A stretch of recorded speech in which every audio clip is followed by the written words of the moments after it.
beliau adalah Corporate General Manager DMC Hospitality yang membawai properti seperti The Singasari Resort, Convention.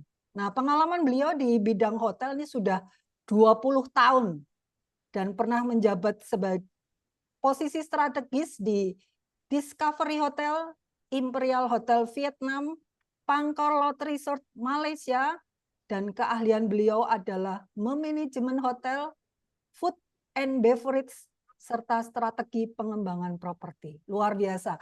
Jadi hari ini beliau akan berbicara banyak, opportunity apa yang sudah beliau terima, berkat dari Tuhan, dan beliau ingin sampaikan bahwa saat ini dia ingin berbagi dengan teman-teman di pagi hari ini. Tidak berlama-lama, silakan Pak Rusmaidi Vetra. Terima kasih Ibu Tiri. Terima kasih Pak Kanadi, terima kasih Bu Risa, terima kasih semua kepada rekan-rekan yang berbahagia hari ini. Ya, jangan lupa bahagia. Nama saya Rusmaidi Vetra, biasa dipanggil Petra. Sekarang saya bekerja di DMC Hospitality, Bapak Ibu. Saya bekerja di perhotelan itu dari tahun 1995. Ya, mungkin sekitar lebih kurang 30 tahun. Selain di Indonesia, saya bekerja di Singapura, di Brunei, di Malaysia, di Vietnam, kurang lebih 15 tahun. Itulah sedikit informasi tentang saya.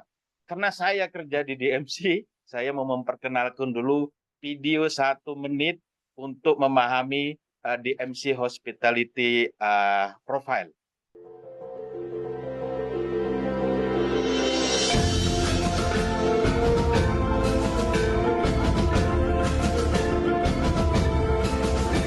Kelihatan.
Itulah sekedar informasi Ibu Bapak tentang DMC Hospitality.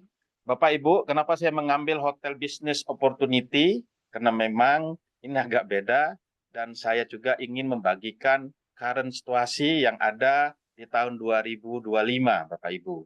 Di mana ada tantangan dan peluang bagi industri perhotelan di Indonesia. Di sini tantangannya apa aja, Ibu, untuk tahun 2025? Ada perlambatan ekonomi, ada kebijaksanaan pemerintah, persaingan, dan beban operasional. Di sini saya mau berbagi apa sih tantangan yang dihadapi sekarang di dunia perhotelan. Di tahun 2025, bisnis perhotelan itu tidak sebagus di tahun 2024. Mungkin kata lainnya tidak seperti di tahun 2024. Kenapa?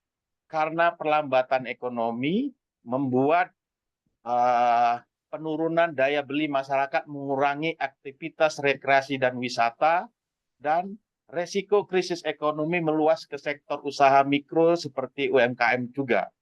Dan apa dampak dari kebijaksanaan ekonomi? Mau tidak mau pemerintah mengeluarkan suatu kebijaksanaan. Satu itu seperti mengurangi biaya atau dana untuk melakukan meeting-meeting kegiatan di hotel-hotel di bawah 50%, sehingga kalau Ibu Bapak melihat seperti di Jakarta, majority hotel-hotel bintang 5 itu di bawah 38%. Ditambah lagi tidak diperbolehkan meeting di hotel, dan tidak diperbolehkan wisuda dan study tour. Nah, ini sangat dampak seperti hotel-hotel kecil, waktu tidak ada study tour, itu bisnis sangat terdampak. Dampak apa lagi? Ke para pekerja, Ibu. Untuk pekerja seperti daily worker atau casual, untuk memenuhi kebijaksanaan ini, suka tidak suka terjadi pengurangan karyawan.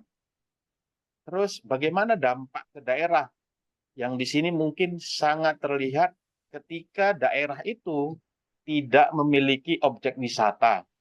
Ya, beda dengan di Batu atau di Malang atau di Banyuwangi, tidak mengharapkan saja kebijaksanaan dari pemerintah, tapi memiliki objek wisata. Jadi kalau seperti weekend, okupansi itu masih di atas 70%. Tapi di luar daerah, itu sangat terdampak. Karena apa? 70% itu pasar tergantung kepada pemerintah.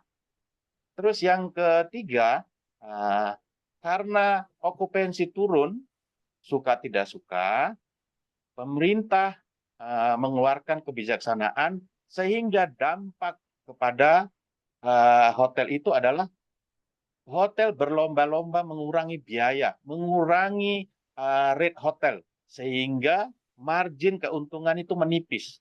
Ditambah lagi tantangan yang keempat adalah beban operasional. Komponen utama biaya operasional itu apa, Ibu?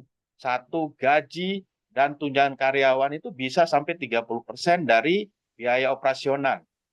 Utilitas seperti listrik, air, gas, biasanya itu 6-10% dari biaya. Terus pemeliharaan dan perbaikan itu bisa 4%, biaya pemasaran dan iklan bisa 1-5%. Inilah tantangan yang dihadapi para hotel dan owner sekarang. Dengan tantangan ini, mungkin kita bisa melakukan tindakan. Tindakan apa saja yang mungkin kita bisa lakukan? Yang harus kita lakukan pertama mungkin kita harus mereview produk, mereview apa yang harus kita lakukan. Satu, diversifikasi produk, Bapak. Kenapa? Dengan diversifikasi produk, kita bisa menciptakan penawaran baru untuk membuka pasar baru. Manfaatnya apa? Manfaatnya adalah menambah segmen baru. Kedua, dapat menghasilkan revenue. Ketiga, mengurangi ketergantungan pada satu pasar, yaitu satu market segment, Bapak. Di sini ada beberapa contoh yang bisa kita lakukan. Jadi kalau hotel itu tidak hanya menjual akomodasi. Di sini akomodasi kita bisa bekerja sama dengan pihak ketiga, seperti restoran yang lebih terkenal, seperti bisa tur budaya, dan banyak yang bisa kita kerja.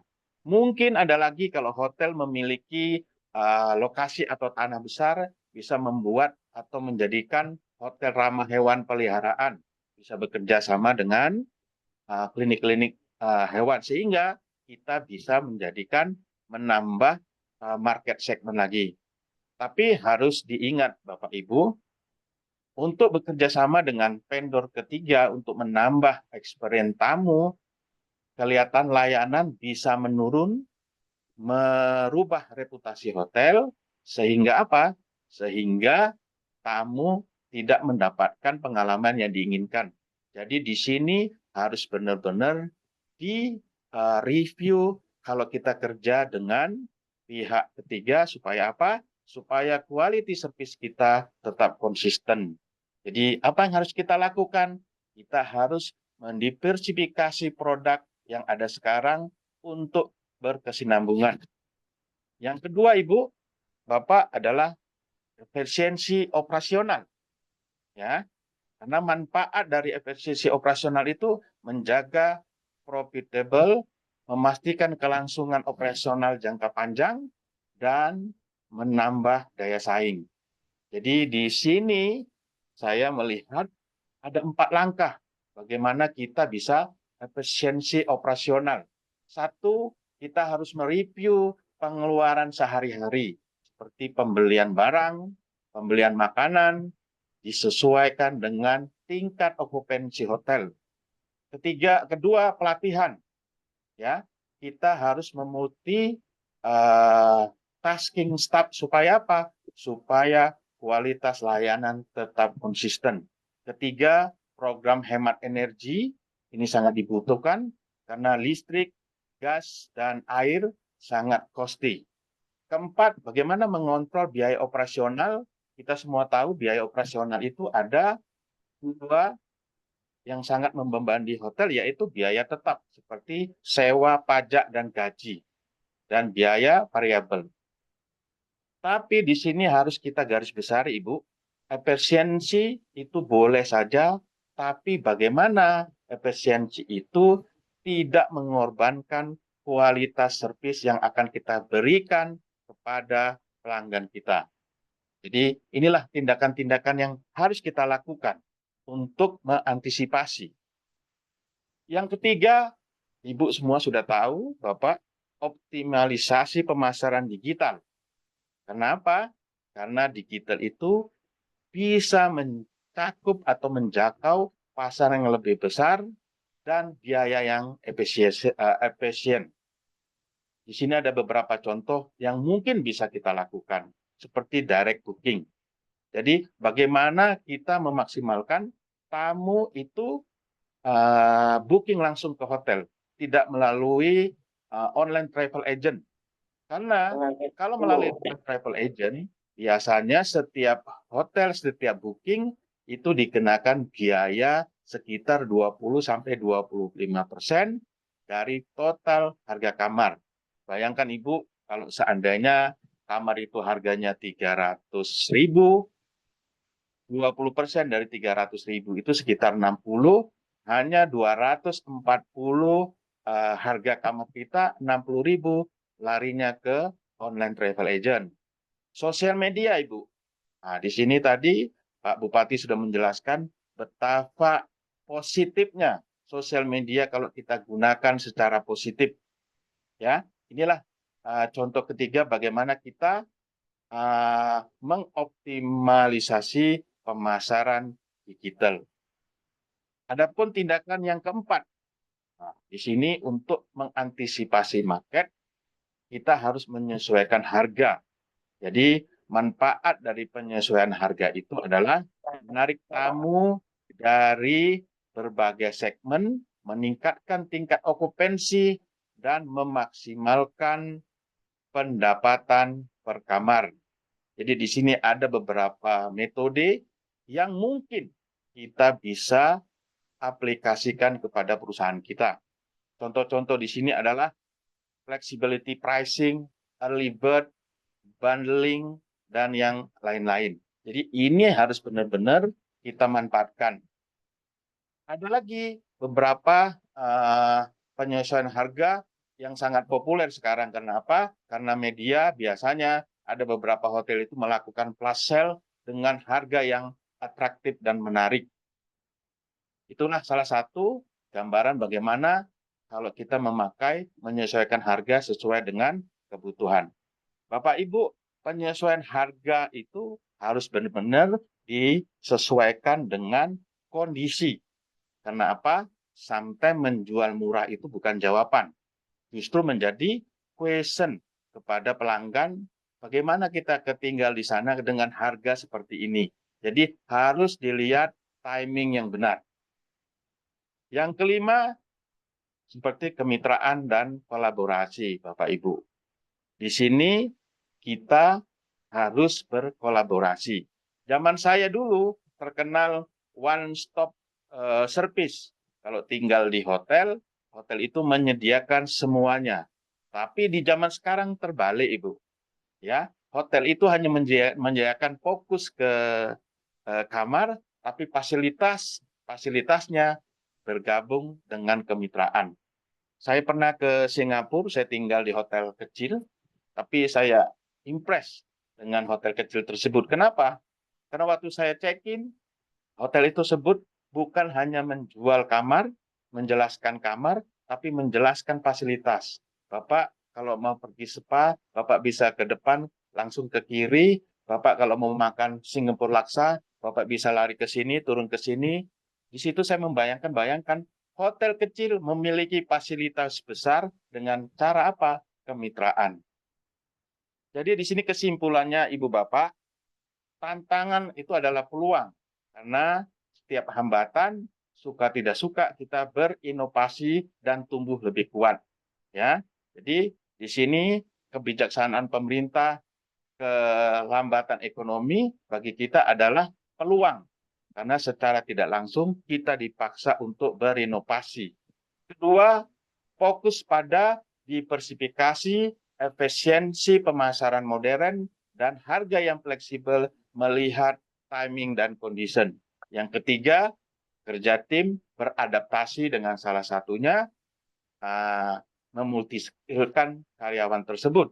Nomor 4, tetap kompetitif. Kenapa? Hotel Anda akan tetap menjadi pilihan bagi tamu-tamu Anda. Di sini kebanyakan Bapak Ibu, saya mau menjelaskan semua perusahaan, semua hotel akan mengasih best atau good service. Tapi dengan situasi seperti ini, saya selalu menekankan ke karyawan, ayo jangan memberi good service, tapi harus menambahkan kata-kata experience menjadi good experience service. Kenapa? Memberi experience akan menolong perusahaan itu akan konsisten. Karena apa? Karena tamu-tamu itu akan membantu kita mengekspos produk kita dengan cara membuat story-story. Kenapa? Karena tamu lain akan lebih percaya kalau penyampaian itu disampaikan oleh customer. Saya rasa sampai di situ Oke. mungkin kita bisa berdiskusi tentang hotel. Oke, terima kasih Pak Vetra buat paparannya. DMC Hospitality ini sama dengan atau satu grup DMC Dinamika Megatama Citra Fit Industry. Kemudian yang kedua, apa yang menjadi keberanian DMC sehingga ekspansi terus? Mungkin itu dulu yang dijawab. Silakan Pak Vetra. Bapak, Ibu, ini dengan Bapak siapa tadi? Terima Pak kasih Budi. atas pertanyaan yang luar biasa. Bapak, DMC Hospitality. DMC sebenarnya itu bukan main business perhotelan. DMC itu main businessnya adalah peternakan, pengusaha ayam. Ya, DMC itu sebenarnya main core businessnya itu ayam. Jadi secara tidak langsung DMC ini mengembangkan bukan di industri ayam saja, tapi mengembangkan di dunia selain ayam, yaitu membuka hotel properti di mana dia berekspansi keluar dengan cara membuka tantangan baru. Kalau Bapak bilang, kenapa begitu berani membuka tantangan baru? Jawabannya, karena semua bisnis itu pasti ada visibility-nya, Bapak Ibu. Ya, ternyata ke depannya di hotel itu tetap bisnis yang masih bagus, long term. Hanya saja inovasi-inovasinya harus benar-benar dilakukan. Ya, lokasi menentukan, market segment harus kita targetkan. Ya, makanya DMC Hospitality berani membangun hotel lagi di Batu Oke. dengan total 178. Kenapa berani? Karena Singasari itu memiliki volume yang besar.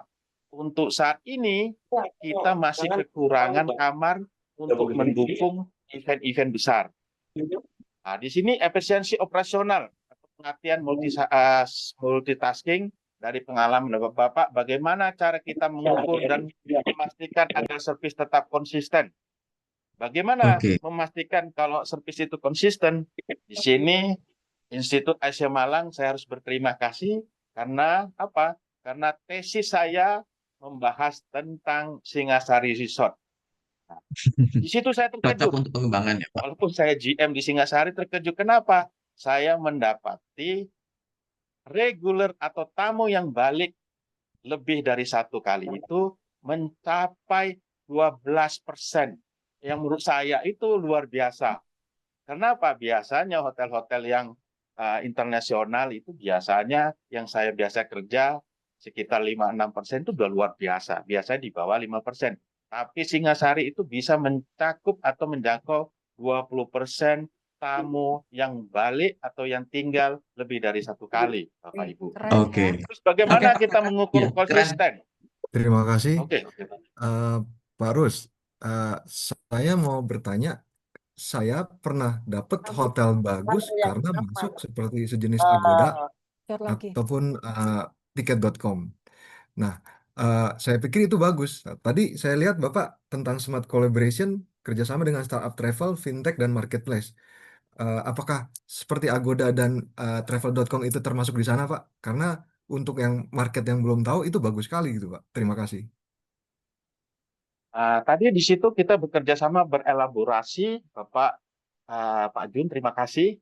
Ya, kalau yang fintech ini saya lebih ke sistem banking ya, Pak. Bank-bank. Kenapa? Kita bisa bekerja dengan bank secara tidak langsung kita bisa menambah database kita.